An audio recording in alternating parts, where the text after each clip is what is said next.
All right, y'all. I just wanted to briefly. I know we did the video yesterday, had some technical difficulties, so I try to want to summarize this thing up and show y'all how the Russian icons are made without the Russian icons. This video was done 11 years ago, but why people are saying that these icons are black, and it's kind of due to you understanding how that's made. You can see how that's coming in there. See that underlay is initially a dark color. They start Base from layers darkest to that lightest. represent skin and hair, typically rendered in an olive green. Thin base layers of paint, called Roscrich, are applied across the entire icon all at once. Following the traced and incised lines, the icon writer uses diluted pigment.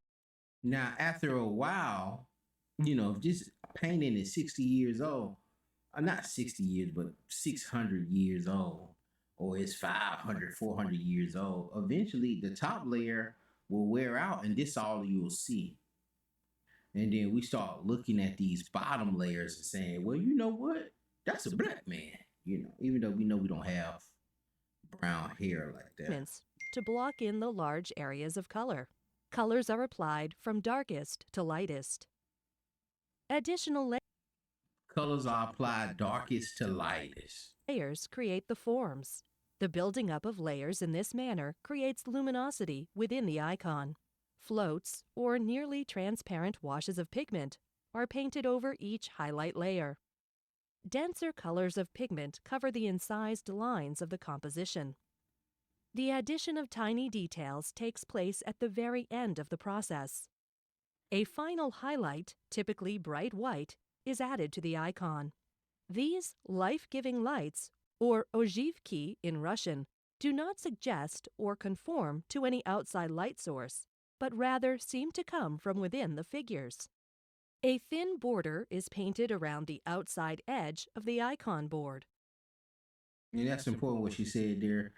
The light comes from within the figure. It's not from a light source. They're doing all of these things for reasons. The icon writer then inscribes the figure's name and other text that may appear on books or scrolls. In historic icons, such inscriptions are written in Church Slavonic, an archaic form of Russian.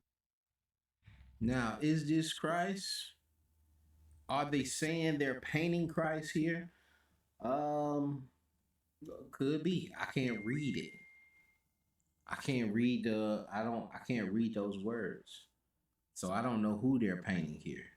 But I can speculate and assume that it's Christ, and I may be right in that assumption. But to me, this is not a black man. But if you rub some of this stuff off, all right, then I can see how people are getting caught up in this. Let's see here. There's another one here. This is why I stopped shopping on Amazon, and you should too. Don't spend another dime on Amazon. See this here. I want to see when he gets to the face.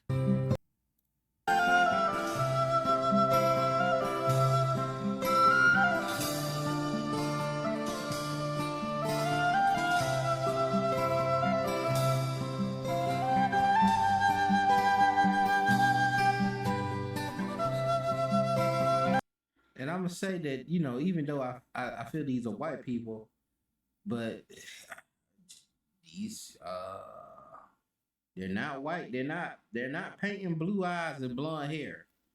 I haven't seen many with blue eyes. I haven't seen many with red hair or blonde hair. All of their hair are brown. I think it was brunettes.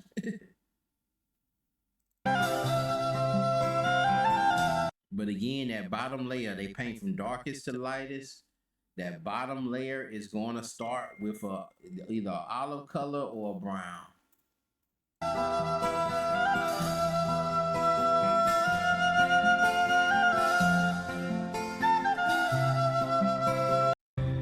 Câinii din lătrar traversați de munți, poeții mori.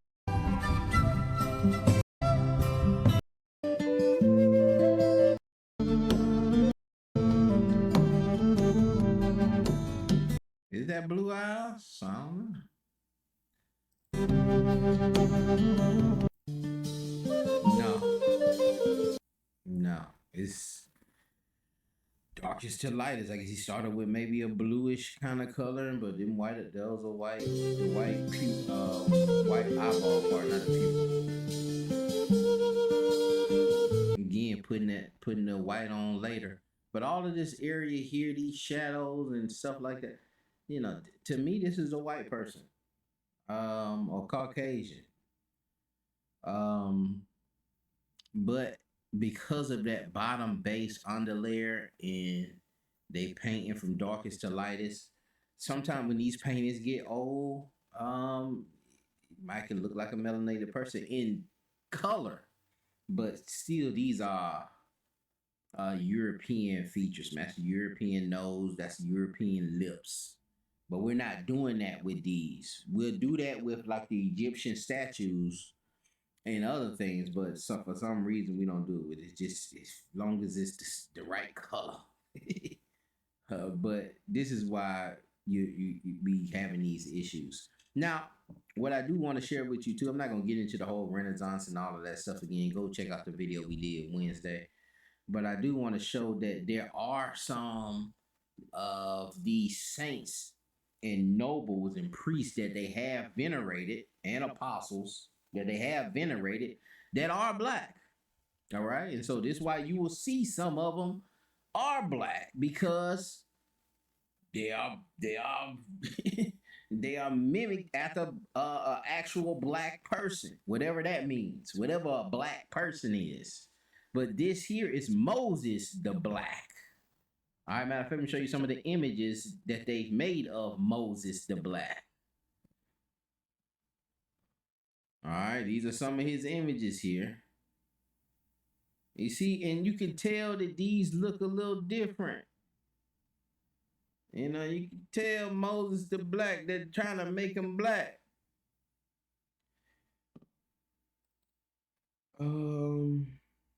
I don't know if this is not an icon, but it's kind of mimicked after an icon, but I don't think it's. This is more like an icon here. Moses the Black. Again, they're making him they're making him out to be black. Whatever that means. Whatever black means, but he's a melanated person. And then they look different than the other ones. This is another one here. It's way different. All right, it's different. They may still have a kind of like that same nose, but you can tell that this is a melanated person. All right, you're not gonna guess with that. And they redraw these people. They draw them over and over. Is this him? Moses the Black? That's a little suspect there, though. I ain't gonna lie, that's a little suspect there. That one there definitely looks like Moses the Black. That one there kind of definitely it's a different texture. Hair, and they look different. Look at this one. All right. But he still got the pointy nose, so I don't know. But let's read about Moses the Black. All right, Moses the Black is quick Wikipedia. Moses the Black, also known as Moses the Strong, Moses the Robber, Moses the Ethiopian, was an ascetic monk and priest in Egypt in the 4th century AD. And a desert father. He is highly venerated in the Eastern Orthodox Church and the Oriental Orthodox Church. According to stories about him, he converted from a life of crime to one of aestheticism.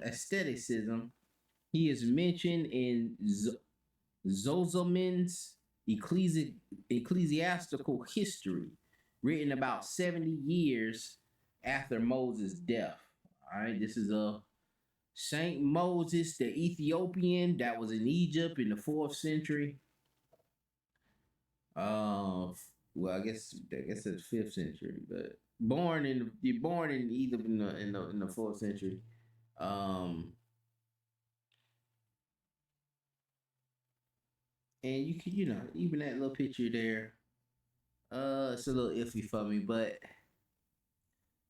they got it there. Saint, I guess the Ethiopian there. I don't know, and I don't know that right. The sins of others, sins. He seeth his own, seeth not the sins of others. Anyway, this is what we're looking at here. There's another one, Saint. There's more. But y'all do your own research. I just wanted to do something brief, for y'all real quick. I don't know why my camera keep going out. That's really why I don't be cutting it on and doing these videos too much. It's, this causes me grief. Trying to do these things, but I got to get that together. I got to figure it out. I think it's my cord though. I think it's just not having a good cord. Cord got a shortage in it or something like that. Saint Benedict is also one. And look how they draw Saint Benedict. Look at that one. All right, Saint Benedict. Probably where we get Benedict eggs. You have to look into that history. I don't know that history. There's a lot of history we just don't know, and that's the thing, man. We speak on a lot of things that we don't know. It's so much information, so much history out here, and we just trying to find our own. Saint Benedict. This may be another Benedict here. I looked into it. It's another Benedict. That might be the Benedict, but I see he can lighten up it, but it may be another one.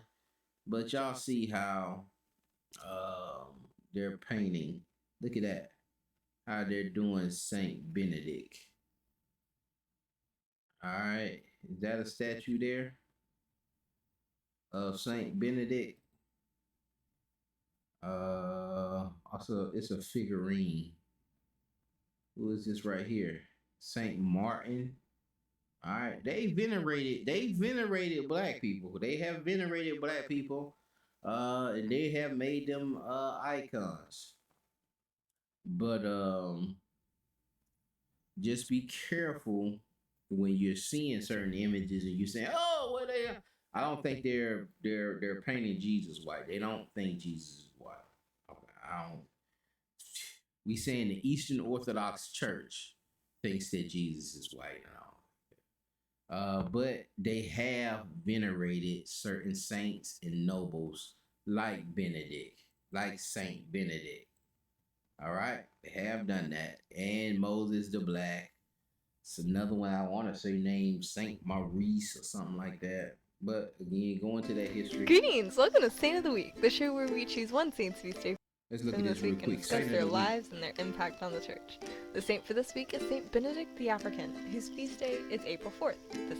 Saint Benedict the African, his feast day is April 4th. He has his own feast day. Tuesday. Benedict was born in 1526 in San Fratello, a small town near Messina, Sicily. His parents were Africans Born in the 15th century. who had been captured as slaves in the early 16th century and had converted to Christianity. You see that? Oh, what's going on here? All right. Let's see what you said. Captured as slaves in the early 16th century and had his parents were Africans who had been captured as slaves in the early 16th century. His family was African that had been captured as slaves. Saint Benedict. And it's actually a lot of churches I've seen that are called Saint Benedict Church of da da da da da. But you have to research these things. We have to continue learning if we're gonna speak on these things and have these certain talks. And like I said, we have this whole video that has went viral of what I feel is misinformation. And had converted to And there is some good information for us to glean from if we just go in there and dig and get the information. Saint Benedict family was captured into slavery. That's all you need for Deuteronomy 28. You can go crazy with that. then you're like, well, what he got captured from what, and let's listen to that. 16th century and had converted to Christianity. Because of their loyal service, their master promised freedom for their son. Master promised freedom for their son. All right, Master gonna free old Benedict Before he was born. Benedict, like most peasants, did not attend school and was illiterate. He worked as a shepherd and gave all that he earned to the poor. He was publicly Gave everything he earned to the poor. That's why he's venerated. ridiculed for his skin color, but bore these insults with dignity and patience. A group of hermits. He was ridiculed for his skin color. He took it with dignity and patience. He was publicly ridiculed for his skin color, but bore these insults with dignity and patience. A group of hermits on Monte Pellegrino noticed his charity and patience and invited him to join them. He did so and became their cook. At 28 years old, he became the leader of the community. In 1564, Pope Pius IV disbanded all such independent hermit communities and ordered them to attach themselves to a religious order. Since the hermits followed the rule of St. Francis of Assisi, they became part of the Order of Friars Minor. Once Benedict became a friar, he was assigned to the Franciscan Friary of St. Mary of Jesus in Palermo. Benedict worked as a cook in Palermo, but It's a little shady there. It's a little line there, but I think his superiors noticed his great holiness and appointed him to the position of Master of Novices.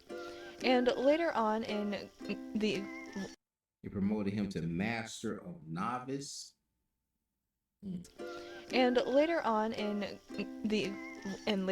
to Guardian of the Friars. This was unusual because See, and this is one of when they have these images, when they venerated these, they draw these things over and over and over. They do it in different ways, but I've seen another picture of this, of like this statue here where they have the black friar, have, Benedict Black, and he's holding a white baby, a white child. because Benedict was a lay brother, not a priest, and he was illiterate. Benedict did not want to take these positions, but accepted out of obedience. Once his term ended, he gladly returned to his work as a cook. Benedict was known for humility, charity, and deep... Ooh, that's a little borderline. But if you compare it to the white baby there, you see what I'm saying? So they putting these on, and maybe I get a chance. Maybe tomorrow I may go out tomorrow and I'll show y'all this one church that is I want to say it's Saint Benedict the Moor, and they have these glass. They have a lot of these glass windows. I forget what they call them windows. But it's black people on all of the windows. It's a Catholic church, and I didn't understand it at first. It's been there forever. Me growing up, I didn't understand it, but now I understand it a little more. Understanding it's a Catholic church, but I go in there and check it out because it's named after Saint Benedict, and it's probably in the area that it's in. It gotta be black ran. understanding of theology and sacred scripture. He was often sought out for counseling and had a reputation as a healer of the sick. Following after the example of St. Francis, Benedict kept 7 40-day fasts throughout the year and only slept for a few hours each night. At the age of 65, Benedict passed away on what is claimed to be the exact day and hour that he had predicted.